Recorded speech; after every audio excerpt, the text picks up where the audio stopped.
and we don't want their help. This testimony is somewhat legendary to popular and scholarly observers of Jackie Robinson's history. In fact, as our culture's collective memory looks back on this phase of the Cold War era, which included the Hollywood blacklists and the shamelessness of Senator Joseph McCarthy, this is often regarded as an era from which Robinson's otherwise pristine mythos must be protected. Typically, this involves separating Robinson's anti-communist argument from his integration argument.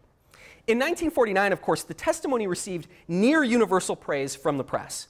The Times issued an interpretive editorial the next day titled, quote, "Communist Shutout," which concluded that Jackie Robinson's statement is impressive testimony to the vitality of American democracy.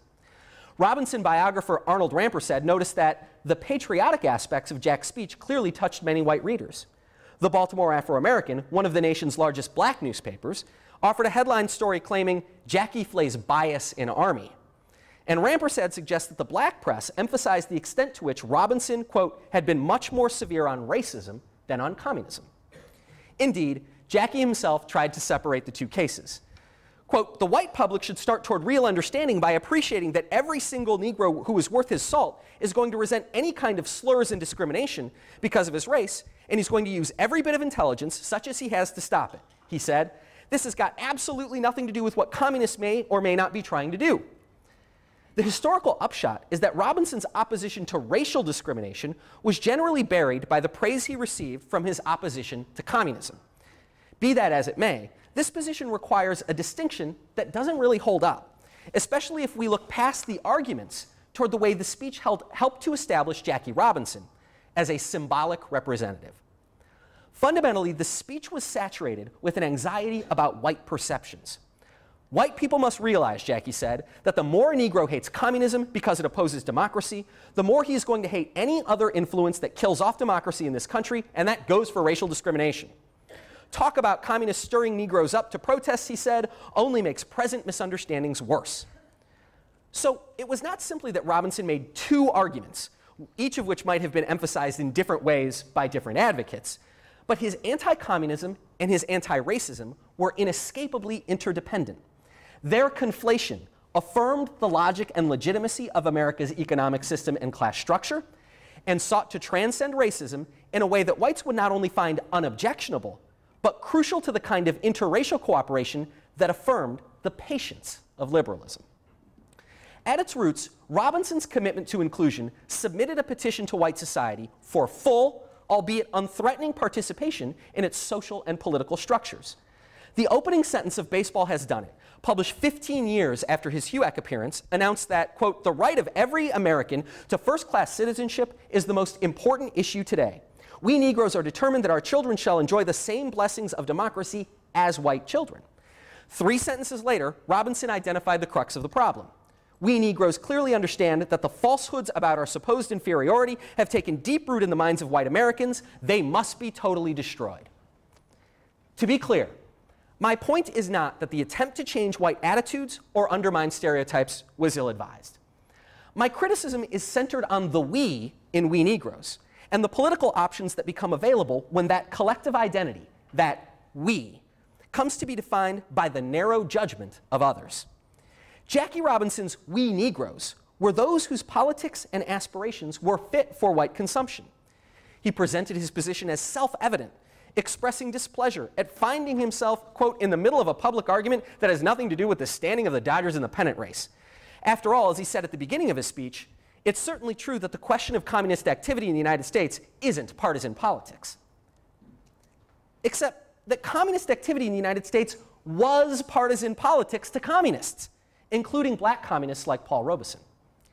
As if in anticipation of the way that Robinson's view of inclusion would be depoliticized in the present, Robeson's participation in civil rights debates was depoliticized by Jackie Robinson in 1949. Dismissed as silly, singing siren songs sung in bass, screwing things up for We Negroes, Paul Robeson was subject to liberalism's rhetorical countermeasures, lest whites come to believe that black Americans were something other than Jackie Robinson insisted they were. There are 2 crucial points to take from this House Un-American Activities Committee moment. First, Jackie Robinson's performance of black identity did not go unnoticed by the white public to whom he so eloquently appealed. The New York Times reacted by agreeing that the fight for integration is, quote, a fight that can and will be won without false self-serving communist support.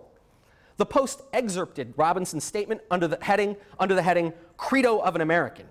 And the Daily News described Robinson as, quote, quite a credit, not only to his own race, but to all the American people. Perhaps the greatest evidence of Robinson's own symbolic effects, though, came from Arthur G. Klein, a New York Democrat in the U.S. House of Representatives. 2 weeks after the testimony, Klein asked Congress to print 500,000 copies of Robinson's statement so that it could be distributed to schools, churches, libraries, and other groups. Klein's praise for Robinson was telling. This great American athlete has spoken successfully for all minorities and for all Americans. Apparently, Klein had figured that Paul Robeson was neither a minority nor an American. So despite Jackie's self-deprecating view that he couldn't speak for 15 million people, it was clear that for many, he was speaking for a lot more than that. The second point is that Robinson came to be a symbolic representative by acting as a disciplinary figure within black political culture. About a month after Jackie spoke to Congress, Paul Robeson barely escaped a violent attack by rioters at a Civil Rights Congress event in New York. Rampersad tells the story of Robinson finding out about this from a writer of the Daily Worker, the communist newspaper. Jackie Robinson was deeply angered and reportedly told the writer, quote, it's Robinson's right to do or say as he believes. They say here in America you're allowed to be whatever you want. If Mr. Robeson wants to believe in communism, that's his right. I prefer not to. There's no question that Robinson believed that everyone had the right to speak, but the effect of his presence in public life was to point out that not anyone could speak for black Americans in politics. Only integrationists and liberals, black or white, spoke the social truth. Before his conversation with the writer from the Daily Worker concluded, he apparently expressed regret that, quote, in America, anything progressive is called communism. Little could Robinson know that as soon as a black man was elected president of the United States, Fox News would be around to vindicate his insight. And the age-old distinction that Robinson would make between disagreeing with what you say but defending your right to say it never quite found its way into the political discourse about race. But perhaps he was naive to think that it could. Part of the reason that anything progressive was called communism was that Robinson's notion of progress was hardly controversial to those who considered themselves good liberals. Like it or not, Jackie Robinson allocated legitimacy within black politics and distributed the authority to speak for black America based on one's integrationist credentials. All right, so nobody likes being on the wrong side of history. And to challenge Jackie Robinson's political symbolism is to put oneself precisely in that perilous spot. To be clear then, I do not mean to reduce Robinson's positive achievements to rubble or to question his courage, especially the courage. It's undeniable. Hate mail, death threats, racist insults from fans and opposing players, 95-mile-an-hour fastballs being thrown at his ear. In spite of all that, Jackie Robinson was a fearless participant in public life until his death in 1972. His story produces gooseflesh. So no, I do not mean to question Jackie's courage. Nor do I mean to keep a historian's balance sheet that scores the net results of Robinson's symbolic benefits. History, after all, never really ends. Instead, it simply seems to me that Robinson often represented a problematically narrow definition, one fit for white consumption and drained of racialized affect, of what it meant to be black and have a political voice, to act politically as an African American and hold a public stake in civic life. As Manning Marable put it, quote, the inclusionist perspective dominates the literature which interprets black history. The reason that it dominates is that liberal integrationism, in addition to making its case to the outside world, the white world which excluded it, practiced discipline within, punishing by symbolic disenfranchisement the voices of those who would question the wisdom of its political effects. One more point. Not long after Obama's election, I saw a political cartoon depicting a famous image of Jackie Robinson stealing home. That's a feat, by the way.